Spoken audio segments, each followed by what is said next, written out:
Hello students, how are you all? Today we'll start a new topic that's name is electrophoresis. Okay.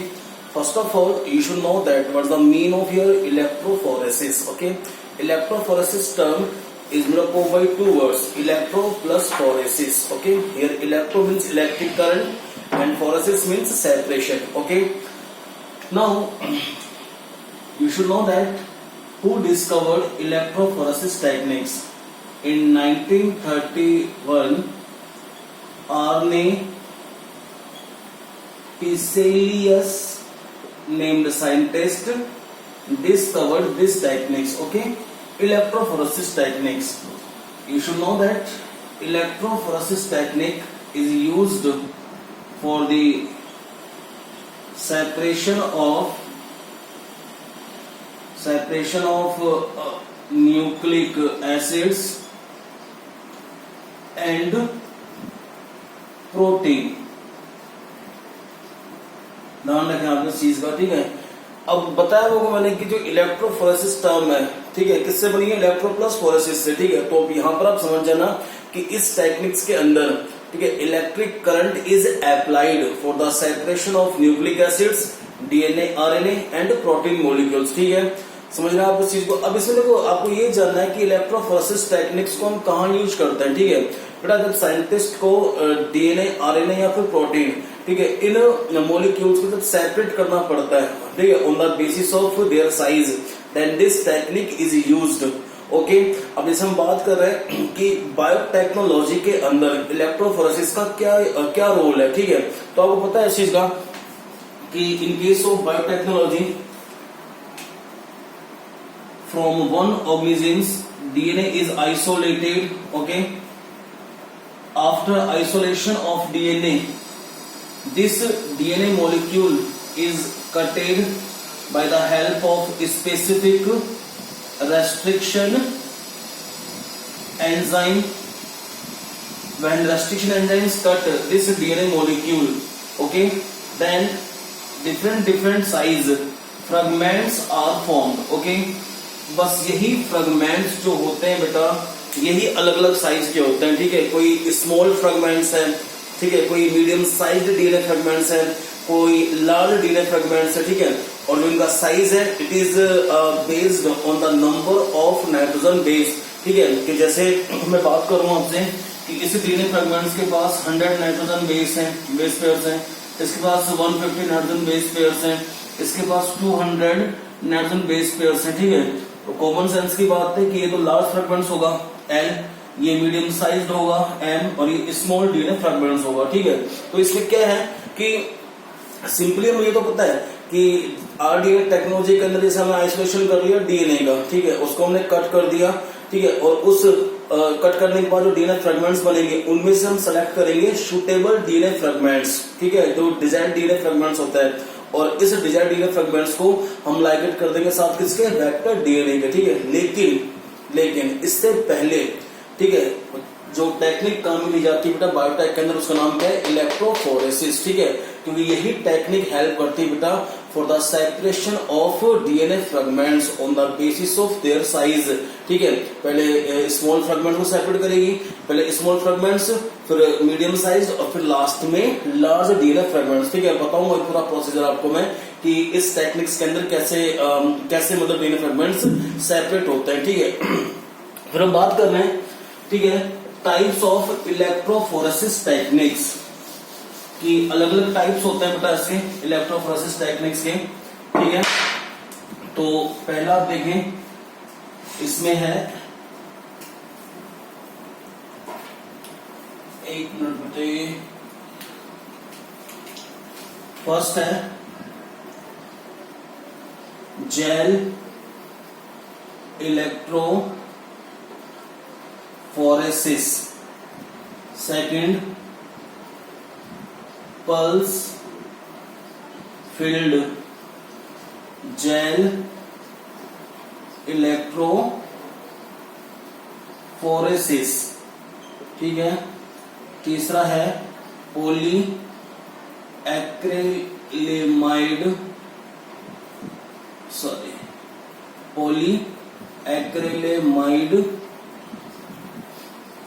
Gel electrophoresis, number 4 है sodium डिडोसिल sulphate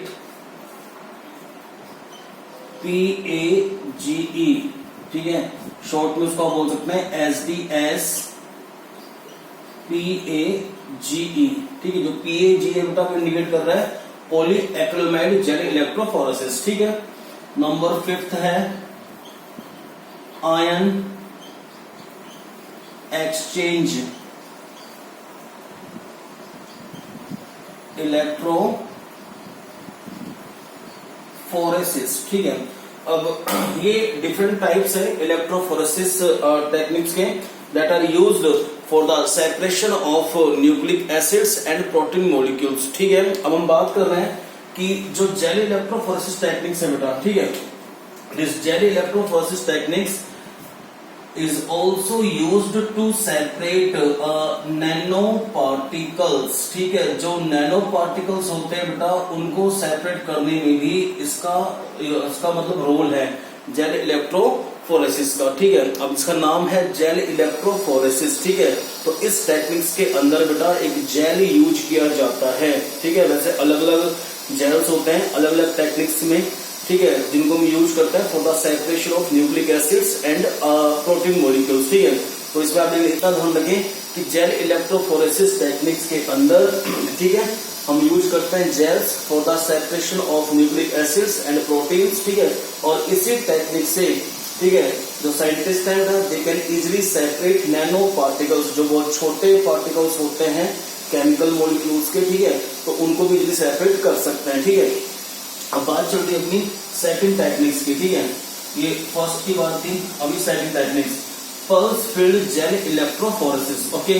this techniques is used for the separation of large DNA molecules, ठीक है, समझे, इसकी बात कर रहा हूं मैं, ठीक है। जो लार्ज DNA मॉलिक्यूल्स होते हैं on the basis of their size, और मैं आपसे कह चुका हूं कि जो DNA का साइज है it is depend on the number of nitrogen bases.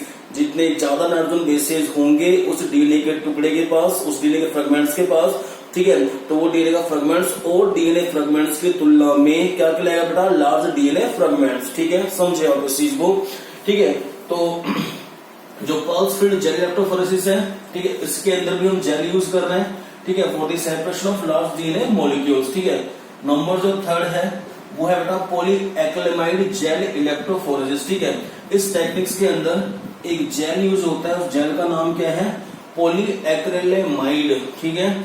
इस जेल की हेल्प से हम सेपरेट कर रहे हैं बेटा एक तो मैक्रोमोलिक्यूल्स, ठीक है, मैक्रोमोलिक्यूल्स, और ये मैक्रोमोलिक्यूल्स आपके डीएनए आरएनए है, ठीक है, and protein molecules also separated by the help of this techniques that is called polyacrylamide gel electrophoresis, ठीक है।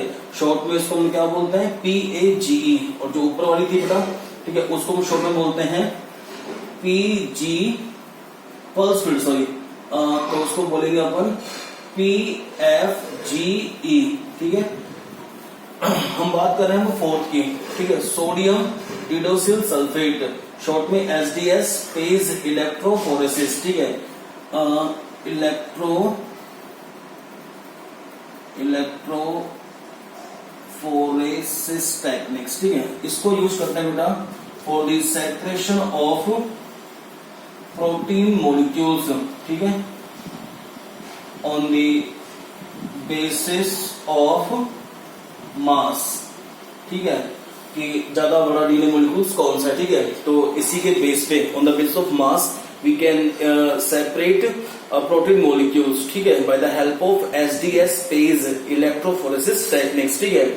और जो लास्ट है बेटा नंबर 5 पे आयन एक्सचेंज इलेक्ट्रोफोरेसिस टेक्निक्स, ठीक है बेटा, it is used in biochemistry field, ठीक है, for the separation of those molecules that have charge, ठीक है, यानी कि जो आयंस होते हैं, ठीक है, वो पता है कि जो चार्ज होता है, तो पॉजिटिव चार्ज होगा, ठीक है, मॉलिक्यूल्स के ऊपर, या फिर नेगेटिव चार्ज होगा, ठीक है। तो ये टेक्निक है बेटा, ये अपना काम करती है on the basis of charge, ठीक है। तो यानी कि हम सिंपली कह सकते हैं कि ion electrophoresis technique is used for the separation of ions, ठीक है, and it is used in biochemistry field. आप इतना समझे, ये आपको बताएं टाइप्स ऑफ इलेक्ट्रोफोरेसिस टेक्निक्स, ठीक है। अब हम बात करेंगे कि मैंने बताया आपको कि अच्छा अपने जो सिलेबस में ना बेटा, वो जो हमें पढ़ना है वो पढ़ना है जेल इलेक्ट्रोफोरेसिस के बारे में, ठीक है। अब मैंने बात की आपसे कि अलग अलग टाइप्स की जो इलेक्ट्रोफोरेसिस टेक्निक्स होती हैं, ठीक है, इनमें अलग अलग तरह का जेल यूज में आता है बेटा, ठीक है। जैसे मेनली जो जेल इलेक्ट्रोफोरेसिस है उसमें काम आता है एग्रोज जेल, ठीक है, ठीक है, ये यहां लिख देते हैं अपन टाइप्स ऑफ जेल, ठीक है, that is used in electrophoresis techniques, ठीक है बेटा। एग्रोज जेल हो गया, नंबर सेकंड एगार जेल हो गया, नंबर थर्ड सेफेडेक्स हो गया, नंबर फोर्थ आपका जो है पोली एक्रिलेमाइड हो गया, ठीक है। और भी काफी मतलब जेल्स होते हैं जिनको यूज करते हैं बेटा इलेक्ट्रोफोरेसिस टेक्निक्स के अंदर, ठीक है, for the separation of nucleic acids and protein molecules, ठीक है। अब बात है कि जो एग्रो जेल है, ठीक है, ये अपने आइसोलेट किए बेटा एक रेड सी विड से, ठीक है, रेड सी विड्स से, ठीक है। डीपली बताऊंगा मैं इसके बारे में अभी, तो टॉपिक को हम पढ़ेंगे, ठीक है। लेकिन अभी आप समझे कि इसको आपने बाहर किससे निकाला है, रेड सी विड से, ठीक है। And second one agar gel is isolated from red algae, ठीक है, दो रेड एल्गी होती हैं, ग्रेसिलेरिया एंड जिलीडियम, ठीक है, ये एल्गीज के नेम है, रेड एल्गीज के, जिनसे एगार जेल को हमने बाहर निकाला, ठीक है। बाकी केमिकली बनाए जाते हैं जेल से, ठीक है। तो सिंपल से मतलब ये होता है कि डिफरेंट डिफरेंट टाइप्स जेल्स हैं, ठीक है, that are used in electrophoresis techniques, ठीक है। लेकिन मेनली जो आपको फोकस करना है वो फोकस करना है आपको एग्रो जेल के ऊपर, ठीक है, यही हमारे सिलेबस में है, ठीक है, कि इसी जेल को हम यूज करते हैं इलेक्ट्रोफोरेसिस टेक्निक्स के अंदर for the separation of DNA, ठीक है। अब बात चल रही है अपनी कि जो प्रोसीजर है कैसे ये जेल इलेक्ट्रोफोरेसिस टेक्निक्स, ठीक है, ये सेपरेट करती है डीएनए मॉलिक्यूल्स को, ठीक है। तो आप समझे इस चीज को, यहां लिख देते हैं अपन टॉपिक जो अपना है जेल इलेक्ट्रोफोरेसिस टेक्निक्स, ठीक है। अब इसमें क्या है, पहले तो आप एक डायग्राम देखें, देखो इसमें क्या होता है इस टेक्निक्स का अंदर एक बॉक्स होता है, इलेक्ट्रोड प्लेट होती है, ठीक है, जिस तरह एक डिब्बा होता है ना, छोटा डिब्बा, ठीक है।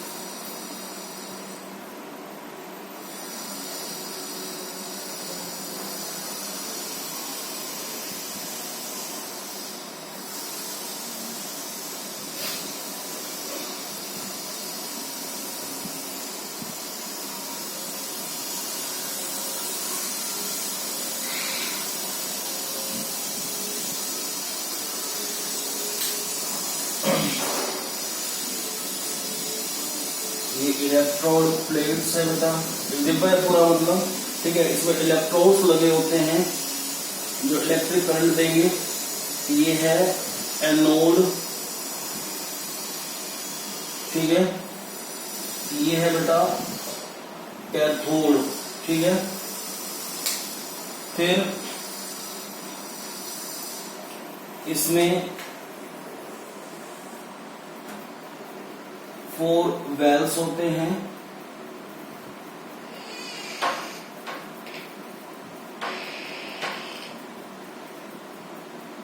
ठीक है।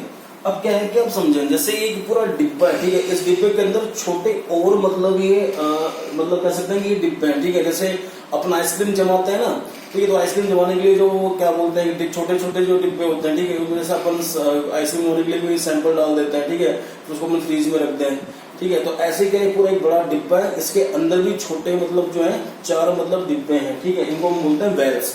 क्या नाम देंगे? वेल्स, ठीक है। ये वेल्स होते हैं और इन वेल्स के अंदर का सैंपल भरा जाता है, ठीक है, डीएनए सैंपल। क्या भरा जाता है? डीएनए सैंपल, ठीक है। अब इस डीएनए सैंपल के अंदर, ठीक है, कोई लार्ज डीएनए फ्रेगमेंट्स है, कोई स्मॉल डीएनए फ्रेगमेंट्स है, कोई मीडियम साइज डीएनए फ्रेगमेंट्स है, ठीक है। अब हमें क्या है कि on the basis of size, ठीक है, डीएनए फ्रेगमेंट्स को सेपरेट करना है by the help of gel electrophoresis techniques. और बता भी आपको मैंने, जो डीएनए का साइज होता है it is based on number of nitrogen bases, ठीक है। तो सिंपल सी बात है बेटा कि कहते हैं ना कि जो छोटा होता है, ठीक है, छोटा होगा, ठीक है, वो पहले मतलब माइग्रेट होता है, ठीक है, उसके बाद फिर मीडियम साइज का, उसके बाद लार्ज साइज का, ठीक है। अभी आप देखें तो अच्छा, फिर एक मेन चीज और समझें जिसकी बात चल रही थी अपनी अभी, कि इसके अंदर जो जेल अपन यूज कर रहे हैं ना टेक्निक्स के अंदर बेटा, ठीक है, this gel is known as agarose gel. क्या नाम है उस जेल का? एग्रोजेल, ठीक है। और बता भी आपको मैंने कि agarose gel is extracted out from a red seaweeds, ठीक है, उससे हम बाहर निकालते हैं एग्रोज को, ठीक है। अब एग्रोज के बारे में, जैसे ये एग्रोज है, ठीक है, थोड़ा बहुत समझ लें एग्रोज के बारे में कि जो एग्रोज है ना बेटा, it is linear polymer. Poly means क्या है? मैनी, मर्स मीन्स यूनिट, ठीक है, कि एग्रोज is a linear polymers that has many repeating units. बहुत सारी क्या रखता है बेटा ये? रिपीटिंग यूनिट्स, ठीक है। और जो रिपीटिंग यूनिट्स हैं, ठीक है, उस यूनिट्स को मैं यहां पर लिख देता हूं, नाम दूंगा एग्रोबायोज। क्या नाम है उस रिपीटिंग यूनिट्स का बेटा? एग्रोबायोज, ठीक है। अब समझे कि जो एग्रोबायोज है, ठीक है, agarobiose it is an example of disaccharide. किसका एग्जांपल है बेटा? ये डाइसैकेराइड्स का, ठीक है। तो बता दिया आपको मैंने, एक बार दोबारा रिवाइज कर रहा हूं, ठीक है, कि जो एग्रोजेल है it is extracted out from red seaweeds, ठीक है। और फिर पता है कि एग्रोजेल के लीनियर पॉलीमर्स होता है बेटा, it has many repeating units, ठीक है। और उन रिपीटिंग यूनिट्स का नाम क्या है? एग्रोबायोज, ठीक है। और जो एग्रोबायोज है वो क्या है बेटा? अपने आप में डाइसैकेराइड्स। आपको पता है कि डाइसैकेराइड मींस क्या है? Di means 2, saccharide means sugar unit, ठीक है। ये जो एग्रोबायोज है इट कंसिस्ट 2 शुगर यूनिट्स, ठीक है। अब जो नेम है शुगर यूनिट्स के, उनको आप देख लें कि एक तो मैं बात करूं आपसे कि एक जो शुगर है जिससे क्या बनती है? डाइसैकेराइड्स, ठीक है, तो उसको मैं नाम दूंगा डी ग्लैक्टोज, ठीक है। और दूसरी जो शुगर यूनिट्स है उसको नाम दूंगा 3,6 एनहाइड्रो एल पायरो ग्लैक्टोज। इतना ध्यान दें, ठीक है, कि ये दो शुगर यूनिट्स हैं, ये मिलकर क्या बना रही है बेटा? एग्रोबायोज, ठीक है। और एग्रोबायोज क्या है? रिपीटिंग यूनिट्स है, ठीक है, किसके? एग्रोजेल की। तभी तो बोला कि agarose it is a linear polymers यानी it has many repeating units, ठीक है। अब इसमें बात क्या है कि जैसे अपने एग्रोजेल यहाँ पे डाल दिया, ठीक है, तो अब एग्रोजेल हेल्प करेगा for the separation of DNA fragments, ठीक है। और हेल्प कैसे करेगा? ठीक है, उसमें ये है कि इसके लिए फिर बताया आपको मैंने स्टार्टिंग में, तो जब हम इसको स्टार्ट किया था इस टॉपिक को, इलेक्ट्रोफोरेसिस, ठीक है। तो दिमाग में लगाए, इलेक्ट्रो मींस इलेक्ट्रिक करंट की सबसे पहले क्या इसके अंदर अपना अप्लाई करेंगे? इलेक्ट्रिक करंट, ठीक है। बताया ना कि 2 इलेक्ट्रोड्स हैं, एक तो कैथोड है, दूसरा एनोड है, ठीक है, कि जैसे इसमें हम इलेक्ट्रिक करंट अप्लाई करेंगे तो जो ये वेल्स है बेटा, इन वेल्स में क्या डीएनए सैंपल है, ठीक है। तो डीएनए जो है बेटा वो क्या होंगे? वो बाहर निकल के आएंगे, ठीक है, वेल्स है। समझ में आपको इस चीज को? आपको पता है कि जो डीएनए है DNA is a negatively charged molecule due to presence of phosphate group PO4-3। उसकी वजह से डीएनए क्या होता है, नेगेटिवली चार्ज होता है, ठीक है। और जो नेगेटिवली चार्ज मॉलिक्यूल्स होते हैं they migrate towards positively charged electrons, ठीक है। तो जैसे ही इलेक्ट्रिक करंट अप्लाई किया तो डीएनए जो मॉलिक्यूल्स हैं बाहर निकल कर आए, ठीक है। और जब बाहर निकल के आ रहे हैं तो सबसे पहले, ठीक है, जो माइग्रेट करेगा बेटा टुवर्ड्स एनोड, क्योंकि एनोड क्या है यहाँ पर पॉजिटिवली चार्ज्ड है, ठीक है, और डीएनए क्या नेगेटिवली चार्ज्ड है। तो सबसे पहले जो स्मॉल डीएनए के जो फ्रेगमेंट्स हैं, ठीक है, वो माइग्रेट करेंगे टुवर्ड्स एनोड, ठीक है, क्योंकि जो स्मॉल डीएनए फ्रेगमेंट्स है बेटा they can easily pass through pores, जो जेल पोर्स होते हैं, ठीक है। जेल कौन सा है यहाँ पर बेटा, एग्रोजेल, ठीक है। इस एग्रोजेल के अंदर से पोर्स में से बाहर कौन निकलता है, सबसे पहले जो स्मॉल डीएनए फ्रेगमेंट्स होते हैं जिनके नाइट्रोजन बेसिस कम होते हैं then compare to other DNA molecules, ठीक है, तो तुरंत निकल जाते हैं जेल पोर्स में से बाहर, ठीक है। और तभी तो पहले पहुंचेंगे ना एनोड की तरफ, ठीक है। तो इस इफेक्ट्स को बोलते हैं सीविंग इफेक्ट्स। क्या बोलते हैं बेटा, सीविंग इफेक्ट्स, ठीक है। फिर उसके बाद स्मॉल डीएनए फ्रेगमेंट्स के बाद कुछ मीडियम साइज डीएनए फ्रेगमेंट्स होंगे जो थोड़े बड़े हैं स्मॉल डीएनए फ्रेगमेंट्स से, ठीक है। और उसके बाद